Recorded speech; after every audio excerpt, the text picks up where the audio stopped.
أنفسنا ومن سيئات أعمالنا من يهده الله فلا مضل له ومن يضلله فلا هادي له وأشهد أن لا إله إلا الله وحده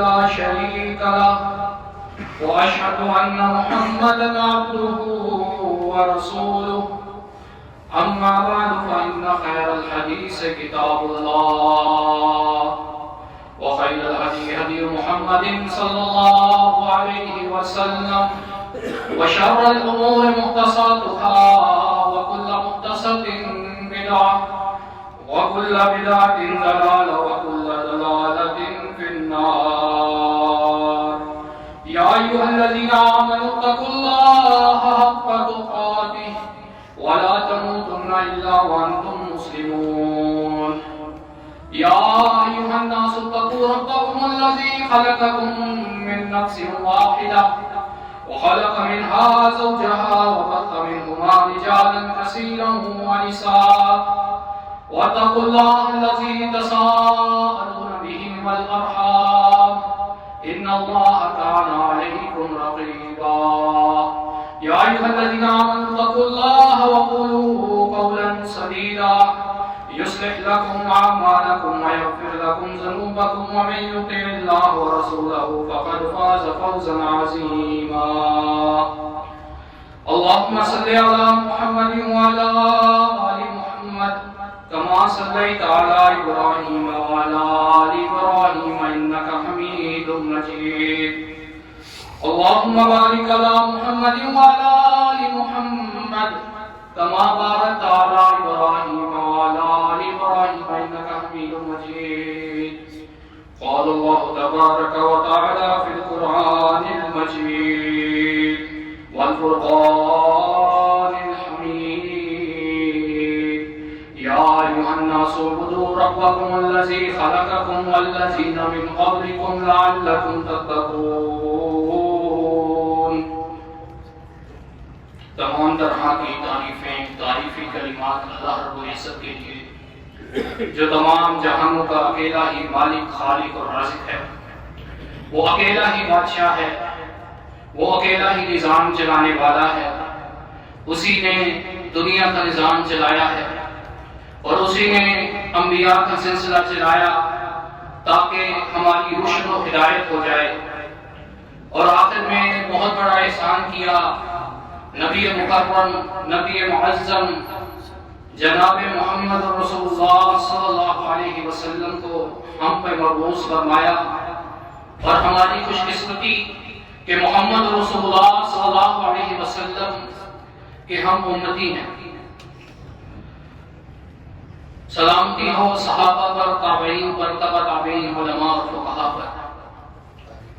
توحید اسلام کا بہت اہم رکن ہے جس کے بغیر ایک مسلمان نہیں رہ سکتا۔ اس کو یوں سمجھیے، توحید کے بغیر گزارا نہیں، شرک اپنا کر بھی گزارا نہیں، توحید کے بغیر انسان کچھ بھی نہیں۔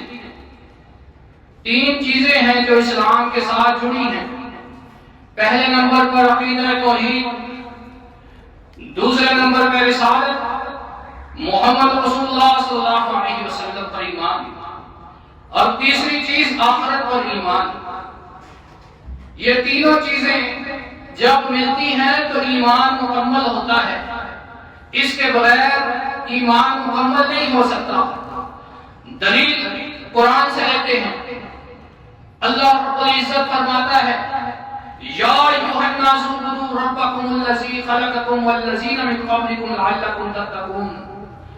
لوگوں سے مخاطب ہوا، کہا یا ایھا الناس، اے لوگوں، اعبدوا ربکم، عبادت کرو اپنے رب کی، عبادت کرو اپنے رب کی جس نے تمہیں پیدا کیا۔ خلقکم، یہ تخلیق کرنا، یہ اللہ کی صفات میں سے ایک صفت ہے کہ معدوم شے کو عدم سے وجود دے دیتا۔ اللہ تعالی الانسان حین من الدہر لم یکن شیئا مذکورا، فرمایا کہ اے انسان، اللہ تعالی نے انسان کے بارے میں فرمایا کہ تو مذکورہ شے ہی نہیں تھا، پتہ ہی کسی کو نہیں تھا یہ مخلوق بھی ہے کہ نہیں۔ جب خالق نے بتلایا تب معلوم ہوا۔ ایک معلوم شے کو اللہ تعالیٰ نے عدم سے وجود دے دیا۔ یہ تخلیق کرنا، کریشن یہ صرف اس اللہ کا کام ہے، اور کوئی بھی پیدا کرنے پر قدرت نہیں رکھتا۔ یہ چیز انسان کو سمجھ آ جائے کہ اللہ تعالیٰ نے یہ کائنات بنائی ہے، اس کائنات میں سورج کا وجود ایک نقطے کے برابر ہے، اور سورج کے مقابلے میں زمین ایک نقطے کے برابر ہے، اور زمین کے مقابلے میں انسان نقطے کے برابر ہے۔ پھر انسان یہ سوچتا ہے کہ اللہ کے ساتھ کسی کو شریک کر لے گا، یہ اس کی بھول ہے۔ اس کی صفات کمال ہی کمال ہے، اس کی صفات میں کوئی عیب نہیں ہے۔ آج مسلمان بھی اللہ کی صفات کو ماننے کا منکر ہے۔ یہ فرمایا کہ یا ایھا الناس، لوگوں کو جب پکارا تو الوہیت کی صفت آ گئی۔ یہ قریش مکہ الوہیت میں شرک کرتے تھے اللہ تعالیٰ کی، جس کو توحید فی العبادہ کہا جاتا ہے، کہ اللہ کے سوا ان کی بھی عبادت ہو سکتی ہے، ان بتوں کو بھی پوجا جا سکتا ہے۔ یہ اللہ کی صفات میں کہ یہ بت اولاد دینے والا ہے، اس کے سامنے ماتھا ٹیک دیا۔ یہ بت مشکل کشائی کرنے والا ہے، یہ بت حاجت روائی کرنے والا ہے۔ اور اللہ تعالیٰ نے فرمایا وما قدر اللہ حق قدرہ، جیسے اللہ کی قدر کرنے کا حق تھا ویسے انسان نے اللہ کی قدر نہیں کی۔ اللہ کی ذات کو انسان نے پہچانا ہی نہیں کہ اس کی ذات ہے کیا، اس کے ساتھ شرک کرتا ہے یہ انسان۔ یہ سوچے، اپنی تخلیق پر غور کر لے کہ اللہ تعالیٰ نے کیسا نظام چلایا ہے۔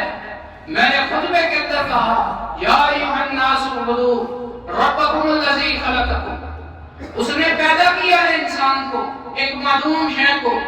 پہلے آدم کو پیدا کیا، پھر اس سے اس کی بیوی کو نکالا، پھر ان دونوں کے ملاپ سے اللہ تعالیٰ نے دنیا کو پیدا کر دیا۔ کیسی تخلیق ہے، انسان اپنی تخلیق پر غور کر لے تو اسے اللہ کی ذات سمجھ آ جائے۔ پھر یہ سلسلہ چلایا اور پھر ایک عہد کے تحت دنیا کے اندر بھیجا، جس کو کہتے ہیں الست بربکم۔ اللہ تعالیٰ نے آدم کی پشت سے نکلنے والے تمام انسانوں کو اکٹھا کیا، ان کی روحوں کو اکٹھا کیا، ان سے ایک ایگریمنٹ لیا، ایک کہا کہ الست بربکم، کیا میں تمہارا رب نہیں ہوں؟ تمام انسانیت نے یکجا کہا بلا کیوں نہیں۔ اسی لیے نبی معظم نے فرمایا، بخاری کی روایت ہے کہ ہر بچہ فطرت اسلام پر پیدا کیا جاتا ہے، یعنی پہلے وہ مسلمان ہوتا ہے، پھر اس کو یہ معاشرہ یعنی والدین اپنے دین کی طرف پھیر لیتے ہیں، اور یہ شیاطین اپنے دین کی طرف پھیر لیتے ہیں۔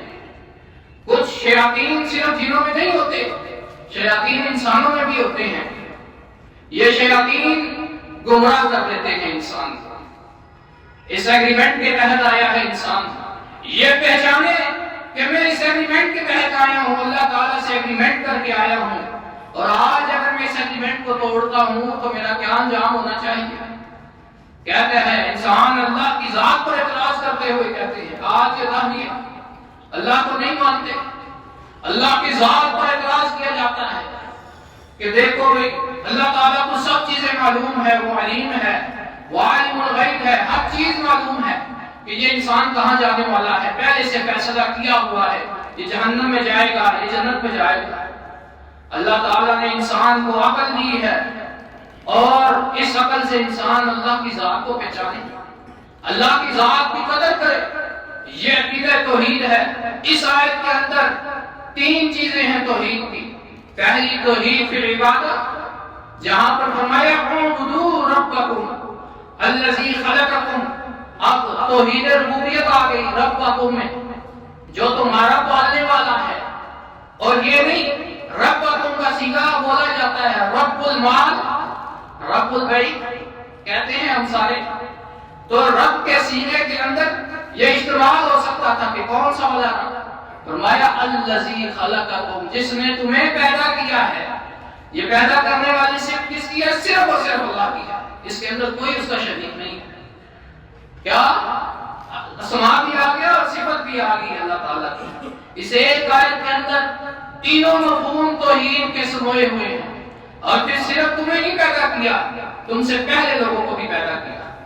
یہ پہلی چیز ہو گئی. تین چیزیں بتلائی.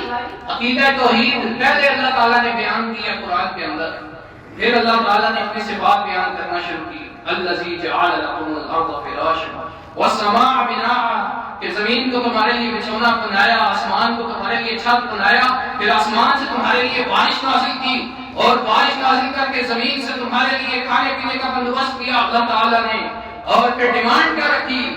فَلَا تَجْعَلُوا لِلَّهِ أَندَادًا، تم اللہ کے ساتھ کسی کو شریک نہ ٹھہراؤ.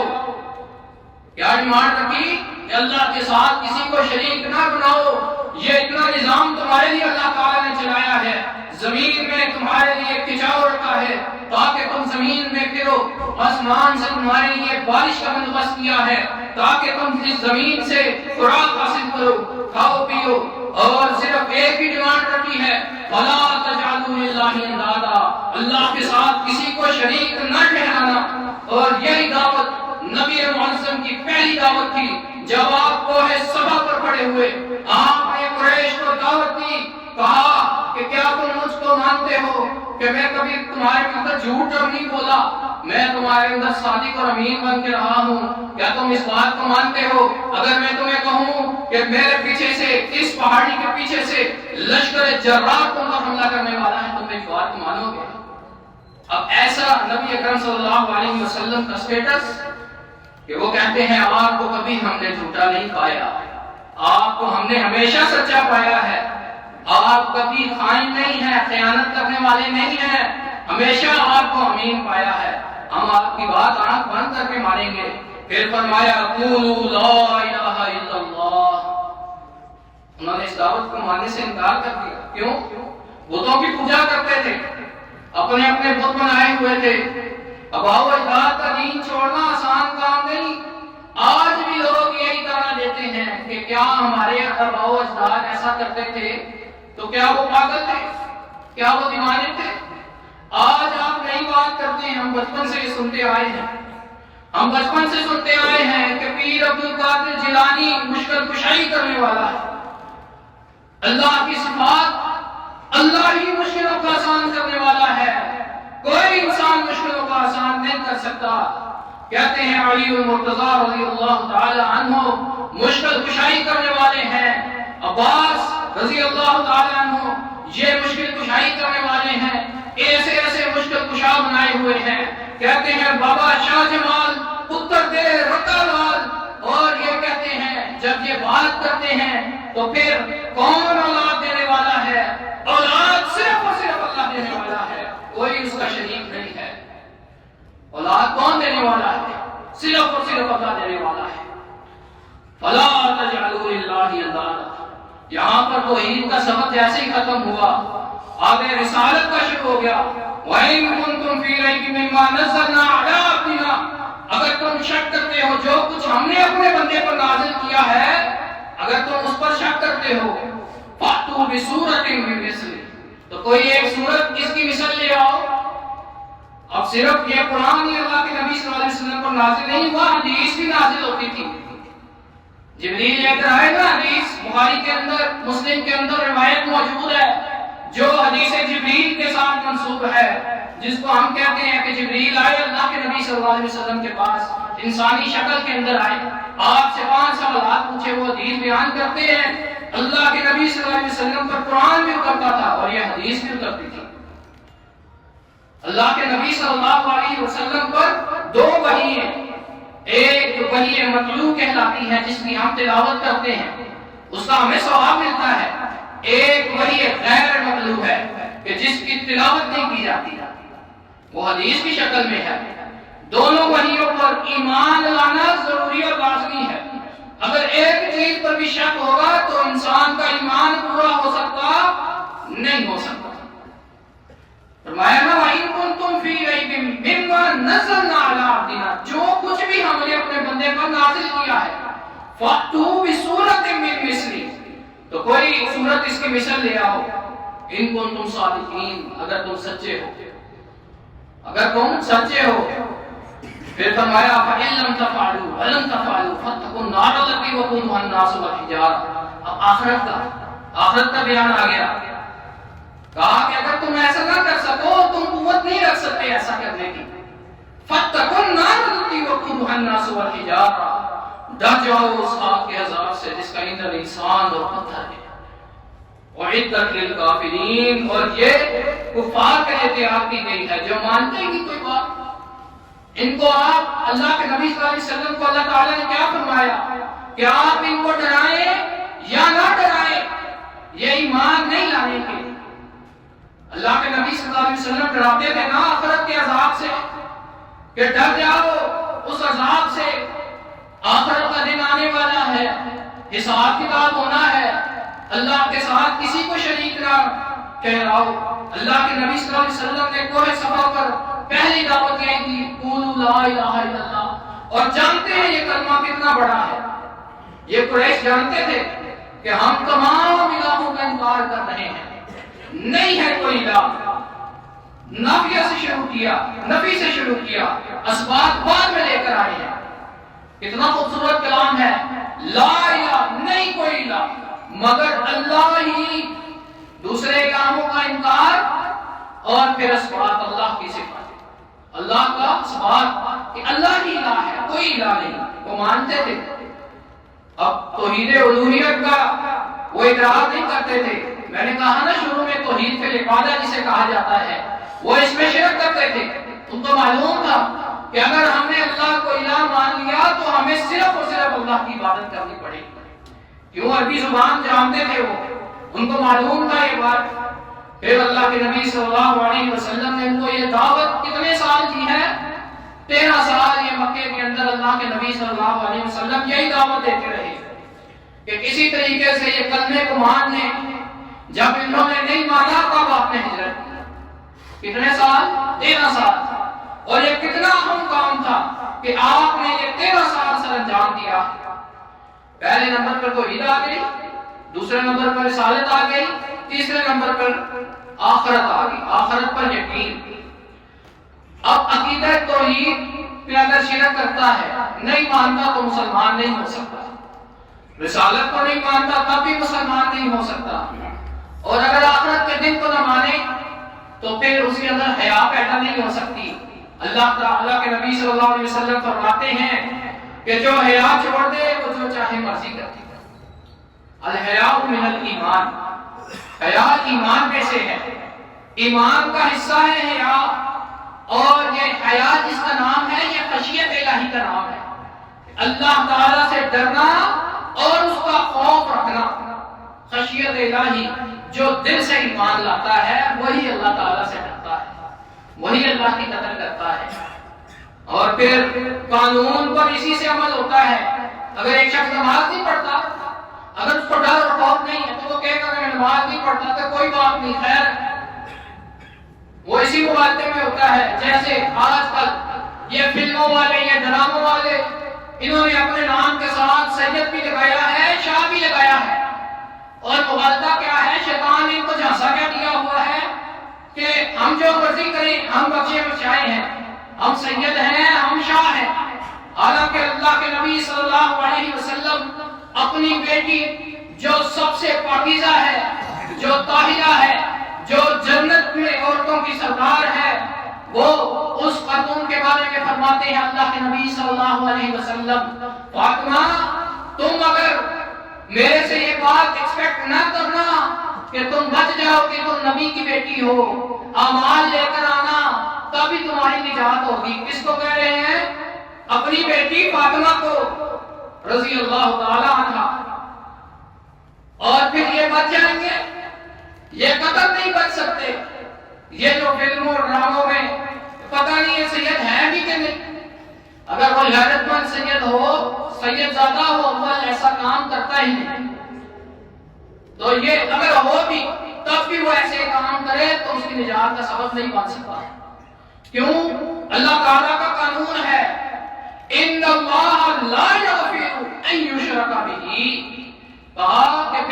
اللہ نہیں اس کو بخشے گا جس نے اس کے ساتھ شرک کیا۔ اس کو نہیں بخشے گا؟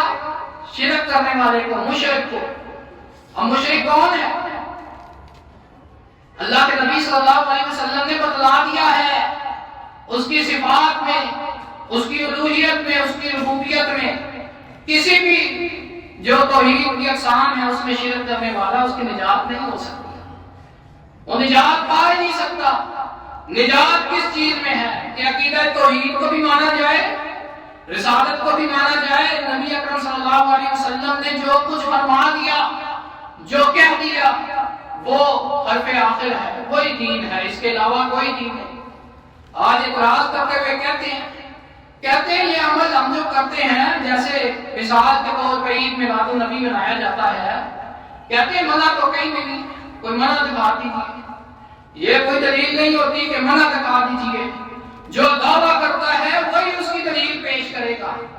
یہ اصول ہے کہ جو دعویٰ کرے گا وہی اس کی دلیل پیش کرے گا، اور جس نے دعویٰ نہیں کیا وہ اس کی دلیل بھی پیش نہیں کرے گا۔ ہم نے تو دعویٰ نہیں کیا کہ عید میلاد النبی منانا جائز ہے، یہی کرتے ہیں۔ اور آپ دیکھیے کہ اگر یہ عمل جائز ہوتا تو سب سے پہلے نبی اکرم صلی اللہ علیہ وسلم خود کرتے اور پھر صحابہ کو حکم دیتے، صحابہ بھی اس عمل کو کرتے۔ کیوں؟ صحابہ خیر والے کام کرنے میں پیچھے نہیں رہے، تو صحابہ جب خیر والے کام کرنے میں آگے آگے ہوتے تھے۔ اب اس کی خرافات دیکھیے، آپ کی آنکھوں کے سامنے ہے کہ آج یہ کس شکل میں رائج ہو چکا ہے، یہ کس شکل میں رواج پا چکا ہے۔ آپ خود دیکھیے، ہم کیا کہہ رہے ہیں کہ اللہ کے نبی صلی اللہ علیہ وسلم کو تو یہ بات معلوم نہیں ہو سکی، صحابہ کو نہیں ہو سکی، اور آج کے مسلمان کو یہ بات پتہ چل گئی۔ اور پھر میں نے آیت پڑھی عبادت کے حوالے سے، اعبدوا ربکم الذی خلقکم، اللہ کی عبادت کرو۔ اب عبادت کس چیز میں؟ ہر چیز میں۔ پکارنا بھی اللہ تعالیٰ کی عبادت ہے۔ کیوں؟ دعا کو مخلوق عبادت نہیں کہا، اور جب آپ کسی کو مشکل کشائی کے لیے پکارتے ہیں تو پھر یہ اللہ کے سوا پکارنا کہاں پر جائے گا؟ انسان یہ اپنی عقل سے سوچے، اپنی سمجھ سے سوچے کہ میں جو اس انسان کو پکار رہا ہوں، اس کو کسی نے غسل دیا ہوگا، کسی نے اس کو کندھے پر اٹھایا ہوگا، کسی نے اس پر مٹی ڈالی ہوگی قبر میں ڈال کر، اور مٹی ڈالنے کے بعد جب اس کا مقبرہ بنایا ہے تو یہ بھی کسی نے بنایا ہوگا، یہ خود تو اٹھنے پر بھی قادر نہیں ہے۔ اتنا کمزور انسان، اتنا کمزور انسان۔ اور پھر جب قبر کے اندر چلا گیا تب اس کو پکارا جائے، یہ کیسی سمجھ ہے؟ ابراہیم علیہ السلام کو اللہ تعالیٰ نے عقل سلیم عطا کی تھی، کہا کہ یہ جو ہم خود بناتے ہیں اپنے ہاتھوں سے، جب یہ خود بناتے ہیں تو اس کے سامنے ہاتھ جوڑ دیتے ہیں، جب یہ خود اپنے آپ کو بنانے پر قادر نہیں ہے تو ہمارے الہ کیسے ہو گئے؟ سمجھ آئی تھی ابراہیم علیہ السلام کو توحید کی، اللہ تعالیٰ نے ان کو سمجھ عطا کی تھی، اسی لیے ان کو لقب ملا خلیل اللہ۔ کیا لقب ملا؟ خلیل اللہ، اللہ کا دوست۔ انہوں نے جدوجہد کی توحید کے لیے، جس جگہ پر بھی اللہ تعالیٰ نے ان کو آزمایا وہ آزمائش پر پورا اترے۔ کتنی بڑی آزمائش ہے، دیکھیے اولاد اپنی ہو، ہاتھ میں چھری ہو، خالق کا حکم ہو کہ چھری چلا دے ابراہیم، اور بیٹا بھی اتنا مطیع اور فرمانبردار کہ وہ خود بخود ہی لیٹ جاتا ہے۔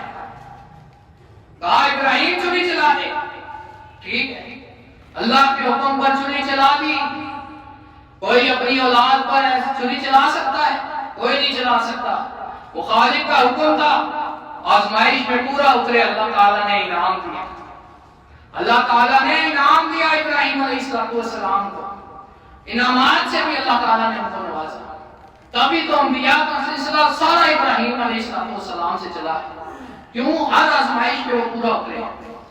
اللہ تعالیٰ سے دعا کیجیے اللہ تعالیٰ ہمیں عقیدہ توحید کی سمجھ عطا فرمائے، اللہ تعالیٰ ہمیں اس کو پڑھنے کی توفیق عطا فرمائے، سمجھنے کی توفیق عطا فرمائے۔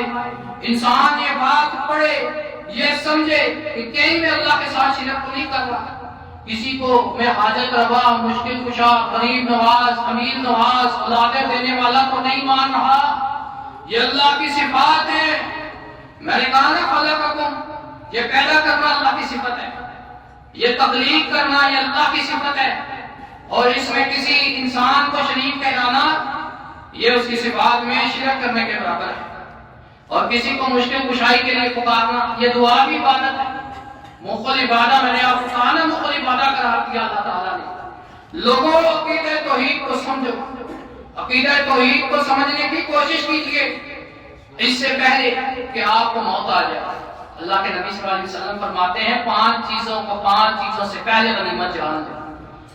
یہ زندگی کو موت سے پہلے غنیمت جان دو، زندگی کو موت سے پہلے غنیمت جان دو. یہ جو اللہ زندگی دی ہے یہ کس لیے دی ہے؟ انسان کی تخلیق اللہ تعالیٰ نے کس لیے کی ہے؟ میں نے آپ کو کہا ایک ایگریمنٹ کے تحت ہم دنیا کے اندر آئے ہیں. اپنی تخلیق کو پہچانیے، کیوں تخلیق کی ہے، اللہ تعالیٰ نے مجھے کیوں پیدا کیا ہے.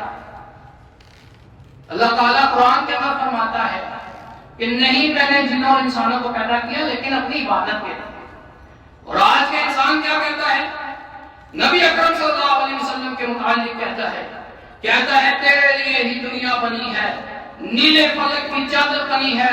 میں نے کہا یہ عقیدہ قرآن سے ثابت کیجئے، یہ عقیدہ حدیث سے ثابت کیجئے، ہم ماننے کے لیے تیار ہیں. نبی معظم صلی اللہ علیہ وسلم ہماری رشد و ہدایت کے لیے آئے ہیں. فَإِمَّا يَأْتِيَنَّكُم مِّنِّي هُدًى فَمَن تَبِعَ هُدَايَ فَلَا خَوْفٌ عَلَيْهِمْ وَلَا هُمْ يَحْزَنُونَ. اللہ تعالیٰ فرماتا ہے کہ میں نے انبیاء کا سلسلہ شروع کیا ہے، تمہاری رشد و ہدایت کے لیے شروع کیا ہے. اللہ کے نبی صلی اللہ علیہ وسلم نے اپنا حق پورا کر دیا ہے. حجۃ الوداع میں فرمایا ہے کہ میں نے تمہارے لیے تمہارا دین مکمل کر دیا ہے، اور اللہ تعالیٰ نے اپنی نعمت پوری کر دی ہے. دین یہاں پر مکمل ہے، میں نے تمہارے درمیان اپنا پیغام پہنچا دیا ہے. اللہ کے نبی صلی اللہ علیہ وسلم نے یہ حق بخوبی نبھایا ہے، ہم تک پیغام الہی پہنچا دیا ہے. اب ہم تک ہے ہم اس کو مانیں یا اس کا انکار کر دیں. آخری حدیث سنا کر یہ خطبہ ختم کرنا چاہوں گا. اللہ کے نبی صلی اللہ علیہ وسلم فرماتے ہیں کل امتی یدخلون الجنہ، میری تمام کی تمام امت جنت میں داخل ہوگی الا من ابا، مگر جس نے جنت میں جانے سے انکار کر دیا. صحابی رسول پوچھتے ہیں آج ہمارے سوال کیا ہوتے ہیں؟ ہاں کہتے ہیں کہ صحابہ تھے، وہ تو صحابہ تھے عمل کرنے والے، وہ تو صحابہ تھے عمل کرنے والے. آج ہم جیسے نہیں ہیں، ہم ایسا عمل نہیں کر سکتے. صحابی رسول تعجب کرتا ہے، کہتا ہے کون ہے اللہ کے نبی جو جنت میں جانے سے انکار کر دے؟ صحابہ کے سوال بھی ایسے ہوا کرتے تھے، اللہ کے نبی کون ایسا شخص ہوگا جو دین کو چھوڑ دے گا؟ قرآن کیسے اٹھایا جائے گا؟ اللہ کے نبی قرآن کو کیسے اٹھایا جائے گا؟ ایسے ایسے تعجب بڑے سوال کرتے تھے. اللہ کے نبی کون ہوگا جو دین کو چھوڑ دے گا؟ آج ہم لوگ دین کو پکڑے ہوئے ہیں، کون ہوگا؟ آج ہم کہتے ہیں کون ہے جو دین کو پکڑنے والا ہے، کون ہے جو دین پر چلنے والا ہے؟ آج ہمارے سوال یہی ہوتے ہیں کون ہے جو کامل دین پر عمل کرنے والا ہے؟ ہم اس بات پر تعجب کرتے ہیں، وہ اس بات پر تعجب کرتے تھے اللہ کے نبی کون ہے جو جنت میں جانے سے انکار کرتے؟ اللہ کے نبی صلی اللہ علیہ وسلم فرماتے ہیں جس نے میری اطاعت کی وہ جنت میں داخل ہوگا، اور جس نے میری بات سے منہ پھیرا وہ گویا کہ اس نے میری بات سے جنت میں جانے سے انکار کر دیا. اب دلیل کیا ہے؟ اطاعت رسول، کہ جس نے میری اطاعت کی، جس نے نبی اکرم صلی اللہ علیہ وسلم کی اطاعت کی گویا وہ کامیاب ہو گیا، اور جس نے ان کی بات سے منہ پھیرا چاہے وہ چھوٹی بات کیوں نہ ہو، تھوڑی سی بات کیوں نہ ہو، ہم مجدے نکالتے ہیں لیکن کہتے ہیں وغیرہ وغیرہ ایسے الفاظ کا استعمال کرتے ہیں، اس سے بچنا چاہیے. اللہ تعالیٰ سے دعا ہے کہ اللہ تعالیٰ نبی اکرم صلی اللہ علیہ وسلم کی محبت ہمارے دلوں کے اندر بٹھا دے، ہمیں اطاعت اور فرمانبرداری کرنے کی توفیق عطا فرمائے. وآخر دعوانا الحمدللہ رب العالمین.